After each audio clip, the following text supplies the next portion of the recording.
Hi, I'm Susan Rudiger, and I'm co-founder and CEO of the CMT Research Foundation. I'm joined today by Sam Allworth, who is CEO of AcuraStem. Using patient-derived motor neurons, AcuraStem deploys a proprietary technology to screen and identify drugs which may benefit patients with neurodegenerative diseases, like ALS.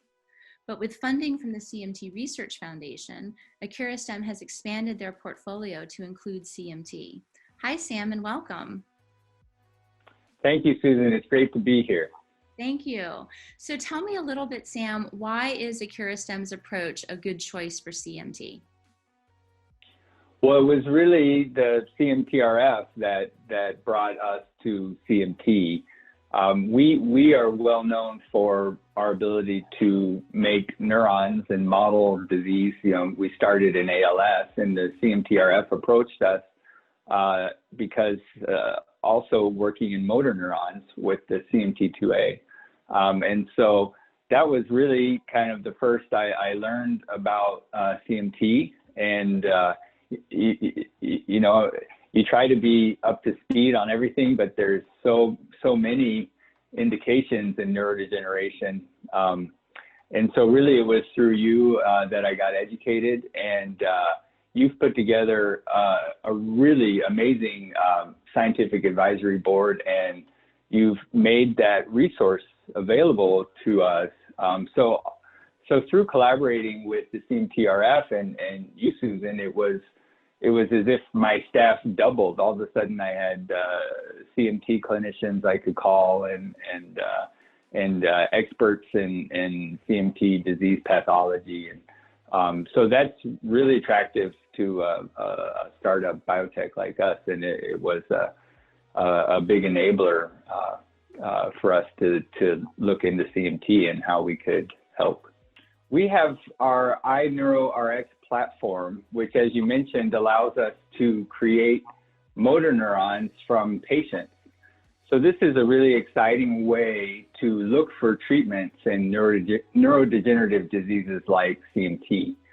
And so basically, we can create a model of individual patients, and it's like having a little clinical trial in a dish. And so we can then look for new ways to treat diseases like CMT, learning from the CMT patient neurons rather than an animal model, for example.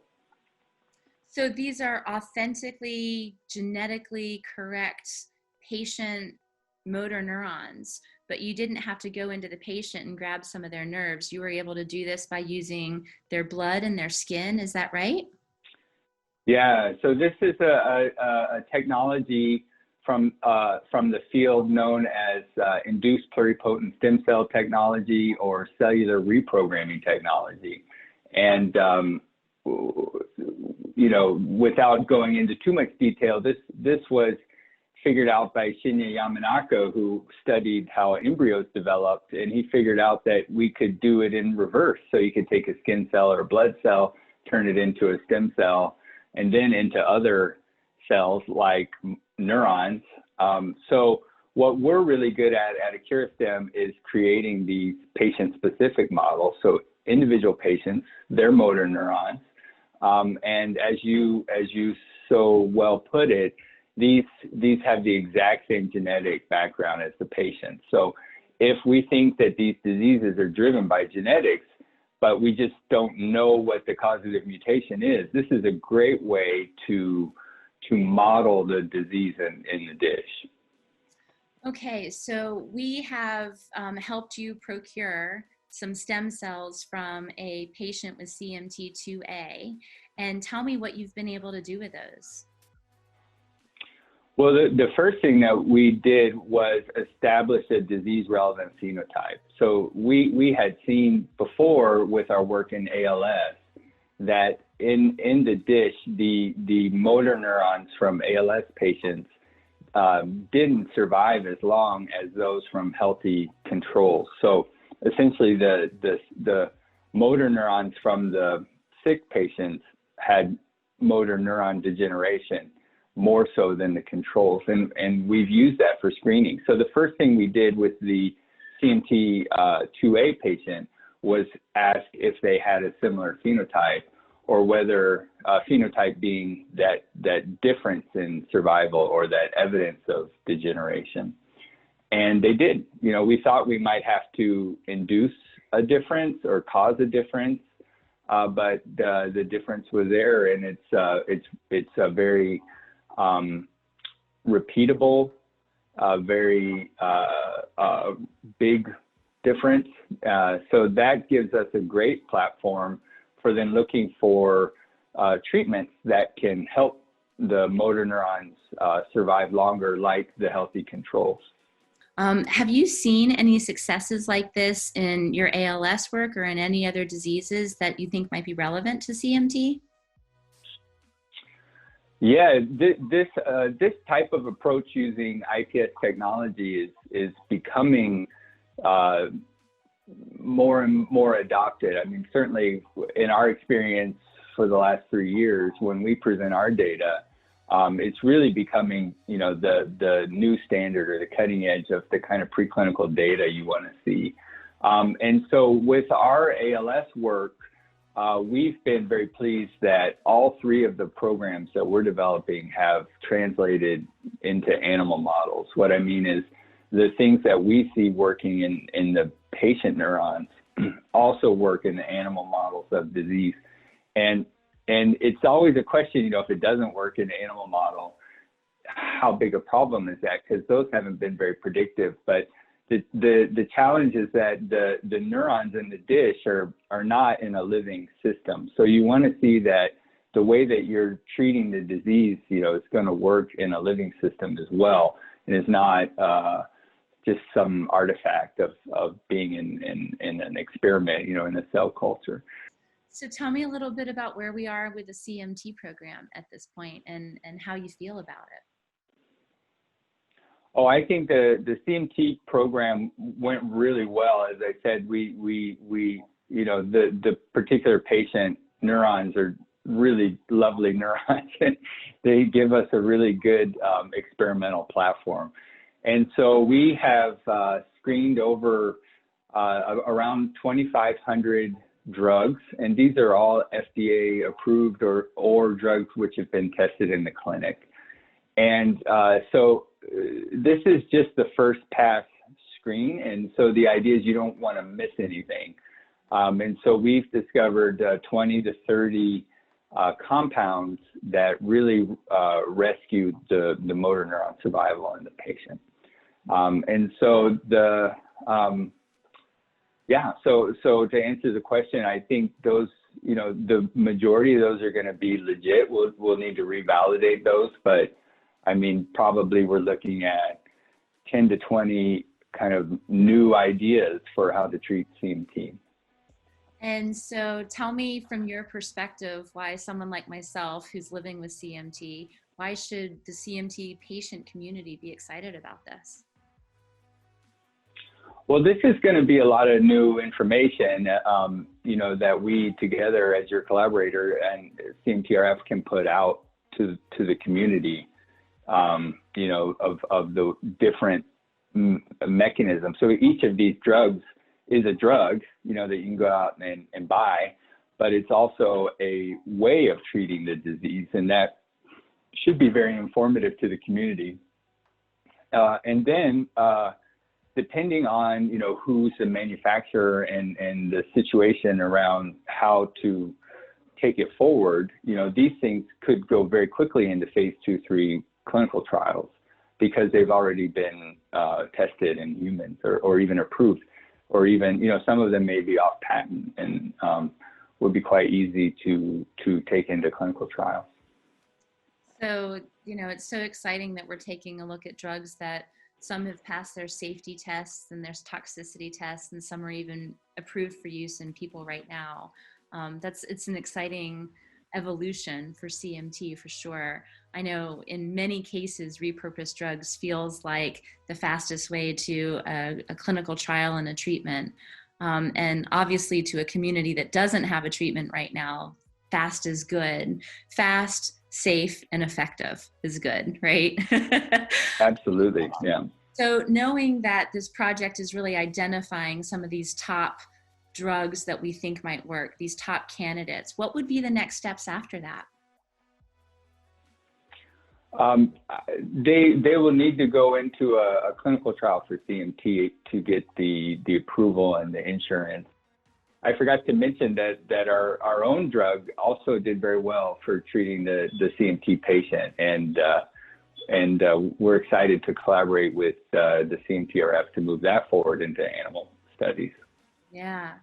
So I love the fact that we're looking at these drugs that other companies have already developed, because it seems like it would be a conversation that would be easy to have to talk about collaboration with you and with the CMT Research Foundation, the CMT patient community, that we've got this concept that we've proven that their drug could possibly work, and now we need to work on a development path forward.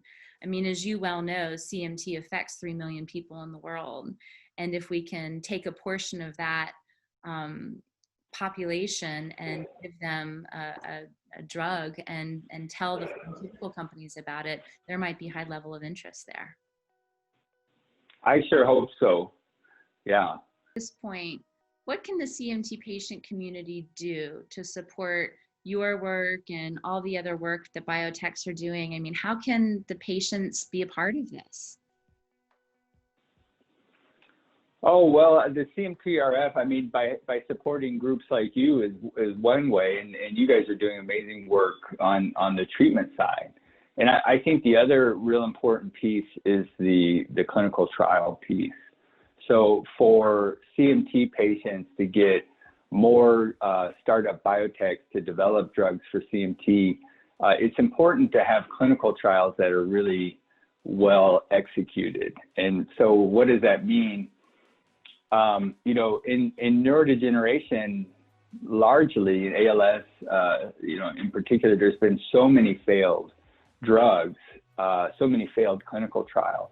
And that can be because the drugs just weren't solving the right problem, as we discussed with animal models, have kind of misled people. But a large reason for failure is just because of the variability between patients, variability in the course of disease. So I think the CMT community can make a big difference by supporting clinicians that are working on how to manage clinical trials. So in CMT, my understanding is that it's, you know, it's a kind of early onset in adolescence. And so if you know, do you have to do clinical trials in a younger population to make the signal there? And allow me to digress for a moment, because this is really important. It's important to have a group that will have a pretty uniform response, that are in a similar place with respect to their disease progression, so that if the drug is effective, there can be a signal. So this isn't like we don't want to give everybody the drug or we want to exclude people. It's just you need to do an experiment where you have patients that are kind of in a similar place in their disease progression, so that if the drug is effective, you know, it can be registered, it can be statistically significant, so the drug can be approved. Once it's approved, then you can do bigger trials with more patients. But knowing that there's a way forward with the right biomarkers and the right approach to finding patients in their disease progression, that's like, you know, honey attracting bees.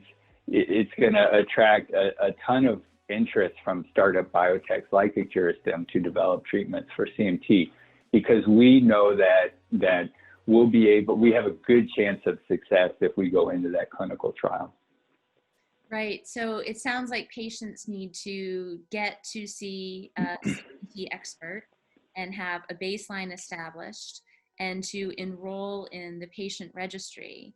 So when you, for instance, are working with the CMT community and clinical community to design a clinical trial, we can pull the people who qualify similarly or very closely represent each other's disease state, so we can have the most robust clinical trial and not have a failure because we didn't have the right people, for instance. But one thing that we can do is profile across patients. So similar to the cystic fibrosis case, you know, we could imagine testing, like imagine we have some really, you know, top 5 candidates from the screen. We could then test them on a 1A, you know, we could have a panel of all the different kinds of CMT and see if certain patients respond or don't respond. And that gives you an idea of how wide, you know, how broadly acting that therapeutic opportunity is in CMT.